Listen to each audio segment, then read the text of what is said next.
apakah kerontokan rambut benar-benar tak terhindarkan? Proses ini, yang dianggap sebagai nasib genetik, sebenarnya hanya ditekan selama bertahun-tahun. Tetapi mengapa? Apakah masalahnya terletak pada hormonnya sendiri, atau pada hubungan yang terbentuk dengan folikel rambut yang menjadi target yang salah? Dan jika masalahnya memang pada titik hubungan, bisakah ikatan ini diputus secara diam-diam? Saat pertanyaan-pertanyaan ini mulai dilontarkan dengan suara lebih lantang di dunia ilmiah, asumsi yang sudah mapan tentang kerontokan rambut mulai terguncang. Selama bertahun-tahun, kebotakan dianggap sebagai hasil warisan genetik yang tak bisa diubah. Pengobatan yang ada terlalu dangkal atau membutuhkan intervensi hormonal berat yang memengaruhi seluruh tubuh. Faktanya, folikel rambut bukanlah struktur pasif yang hanya terpapar faktor eksternal. Mereka merupakan sistem dinamis yang merespons sinyal seluler, perubahan hormonal, peradangan, dan stres lingkungan. Di pusat jaringan kompleks ini terdapat dihidrotestosteron DHT. Dengan mengikat reseptor androgen pada folikel rambut, DHT memperpendek fase pertumbuhan rambut, secara bertahap mengecilkan folikel, dan akhirnya menghentikan produksi rambut. Namun, poin pentingnya adalah, hormon yang sama tidak menghasilkan hasil yang sama pada setiap orang. Alasannya bukan jumlah hormon, tetapi kepadatan reseptor androgen dan sensitivitas genetik folikel rambut. Singkatnya, masalahnya bukan pada keberadaan hormon, melainkan di mana, berapa banyak, dan bagaimana ia bekerja. Kesadaran ini mengungkapkan bahwa menekan produksi hormon sepenuhnya bukan satu-satunya cara menghentikan kerontokan rambut. Mungkin tujuannya bukan menghancurkan hormon, tetapi memutus komunikasinya dengan folikel rambut. Ide ini meningkatkan pentingnya satu molekul yang tenang, namun efektif, di dunia dermatologi, klaskoteron. Klaskoteron dikembangkan sebagai molekul topikal yang menargetkan reseptor androgen. Fungsi utamanya adalah mencegah DHT mengikat reseptor di sel folikel rambut. Hal ini menimbulkan pertanyaan umum, apakah obat ini benar-benar menekan hormon sepenuhnya? Jawaban ilmiahnya jelas. Klaskoteron tidak mengganggu produksi hormon. Produksi testosteron dan DHT tetap berlanjut, tetapi hormon dinetralkan di tingkat folikel rambut. Pendekatan ini menjaga keseimbangan hormonal tubuh secara keseluruhan. Karena alasan ini, klaskoteron sangat berbeda dari obat kerontokan rambut klasik. Pengobatan seperti finasteride dan dutasteride menekan produksi DHT secara sistemik. Klaskoteron hanya bekerja di area yang dioleskan. Ia tidak masuk ke aliran darah, tidak beredar secara sistemik, dan cepat dimetabolisme di kulit. Akibatnya, profil efek samping obat ini menjadi pusat diskusi. Apakah ada risiko efek samping seksual? Sering ditanyakan karena alasan ini.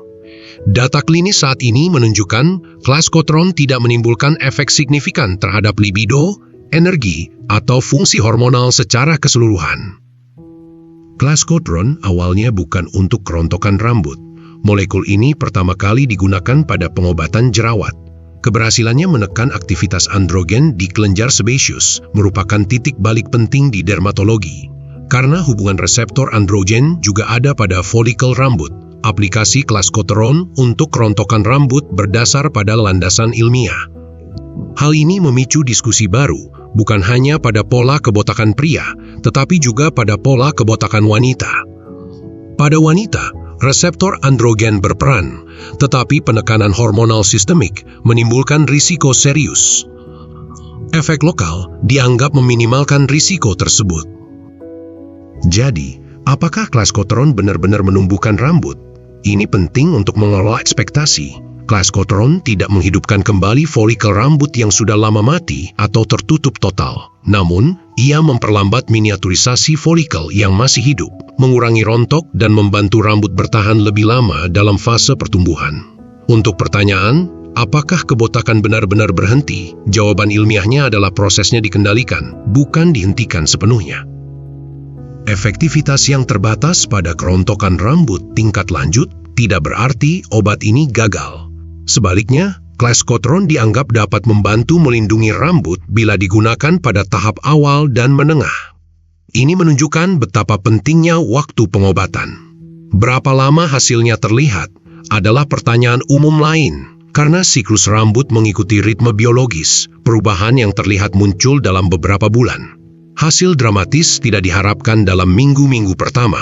Bahkan, beberapa individu mungkin mengalami peningkatan rontok sementara di awal perawatan. Ini terkait dengan riset siklus rambut dan tidak selalu merupakan tanda negatif. Apa yang terjadi jika pengobatan dihentikan? Ini adalah realitas umum pada semua pengobatan kerontokan rambut. Setelah Clascotrone tidak digunakan lagi, reseptor androgen kembali aktif dan DHT dapat berinteraksi lagi dengan folikel rambut. Karenanya, hasil yang diperoleh dapat hilang seiring waktu.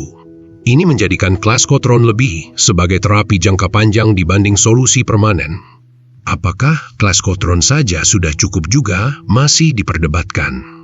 Pendekatan ilmiah menunjukkan molekul ini lebih bermakna bila digunakan dalam kombinasi terapi. Dengan minoxidil, satu meningkatkan aliran darah ke folikel, satu lagi menghambat aktivitas hormonal secara lokal. Penggunaan bersama PRP, mesoterapi, dan aplikasi serupa bisa jadi metode tambahan untuk mendukung nutrisi folikel. Nama Clascotrone juga lebih sering disebut di bidang transplantasi rambut. Transplantasi tidak menghentikan kerontokan, hanya mengisi area botak. Namun, rambut hasil transplantasi juga sensitif terhadap DHT. Oleh karena itu, Clascotrone diperkirakan dapat mengurangi tekanan hormonal di sekitar folikel hasil transplantasi dan meningkatkan keberhasilan jangka panjang setelah transplantasi. Pendekatan ini mengubah transplantasi dari solusi mandiri menjadi bagian dari rencana terapi holistik. Semua diskusi ini secara alami mengarahkan harapan ke tahun 2026,0 bagi Clascotrone. 2026 bukan sekadar tanggal, tapi dianggap sebagai ambang saat data ilmiah matang. Pada saat itu, formulasi khusus untuk kerontokan rambut, tes konsentrasi berbeda, pengembangan pembawa baru, dan penetrasi folikel lebih dalam dengan nanoteknologi diharapkan hadir. Ada pula pengembangan analisis AI untuk memprediksi siapa yang paling diuntungkan dari perawatan ini. Signifikansi Clascotrone tidak hanya terbatas untuk masa kini. Molekul ini dianggap sebagai pionir anti-androgen lokal generasi terbaru. Ia adalah salah satu perwakilan efektif pertama dari pendekatan yang mengubah kerontokan rambut dari pertempuran hormonal seluruh tubuh menjadi proses yang tertarget dan dapat dikelola. Kesimpulannya, Clascotrone secara mendasar mengubah narasi tentang kerontokan rambut.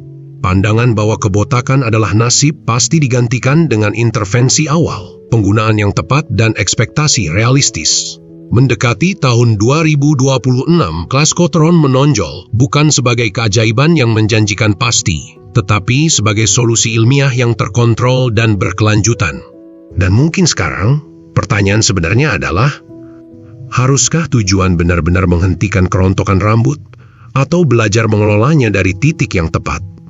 Untuk informasi terbaru dan paling ilmiah tentang kerontokan rambut, jangan lupa like video saya, subscribe channel saya, dan tulis pendapatmu di kolom komentar. Menurut kamu, apakah mungkin untuk menghentikan kerontokan rambut sepenuhnya atau lebih penting mengelolanya?